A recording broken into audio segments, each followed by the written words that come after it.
Hey, hello again. This is Philip, and I'm going to discuss a little something here as an example for supersampling.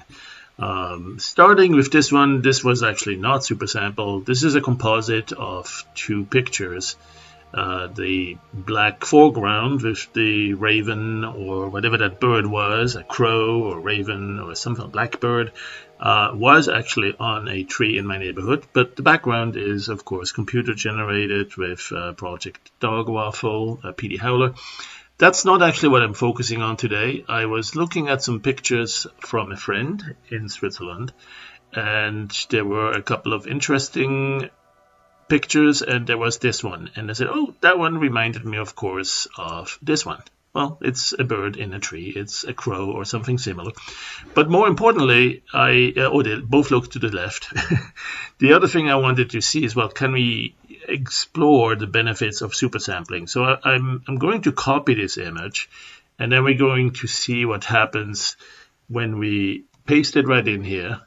Right, so here's the image, and in fact, let me clear all this stored copy. So I'm going to store a copy here, and that's the original. I can zoom in, and we can see there's a little bit of JPEG noise. It's normal, it's typical for a picture of low resolution like this one. But what happens when you want to resample it to make it bigger? So there's two choices. One of them is to resample, and when you resample, you have possibly some choices of how good you want to try to do this. And the best to do is perhaps not good enough. So let's do a double size and see what that gives us. It still looks pretty good, and as you zoom in, you can see it's a little bit blurry now. All right, so that's one of the regular resampling side effects. If you zoom into the eye, you can see it's not that crisp anymore. If you look at the beak here, it's not so crisp anymore. So it loses a little bit on that detail. And let me store that. We still have the original here, half size, full size, or double size, and I'm going to resample it one more. Resample it there one more times the double of the current size, so now it's 2400 by 1600. And yeah, if you zoom out, you can see it's still about the same, but actually it does lose a little bit of its vigor, its contrast, its crispness and sharpness. It's getting a little bit blurry. And so I'm going to store that, and I'm going to restore the original. And now we're going to look at it in a different approach. This is supersampling, or analytical upscale, actually, as we call it. Oops. So here we go. Let's just leave it with default, right? Block size 11 by 11, quality based on patches. Search distance. So we'll leave it all at details. We'll just say scale it up by doing analytical upscale once.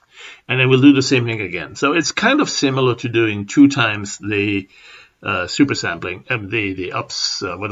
resample. So score, right, these two now, kind of similar, not super different yet.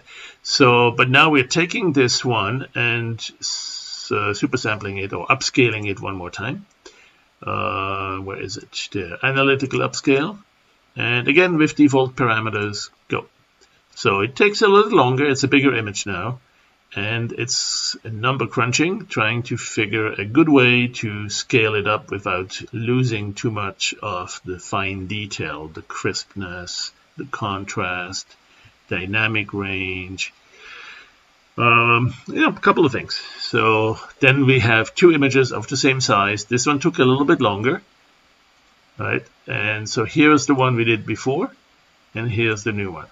And I think you can see the difference right here, right? If you look at this, you get a bit of blurriness there, and it's easy to see when you zoom in. Or same thing around the beak here. Let's take a look at this here. You see the branches and the beak. So it gets a little bit blurry because it does that, right, when you resample. But here's the supersample with analytical upscale. And it just looks a little bit richer. You be the judge. What do you think? This one or this one? Zoom in. Take a look at the feet. These feet or these feet? Right, so that's a relatively new feature in Project Dog Waffle's PD Howler. It's called Analytical Upscale, and now you know.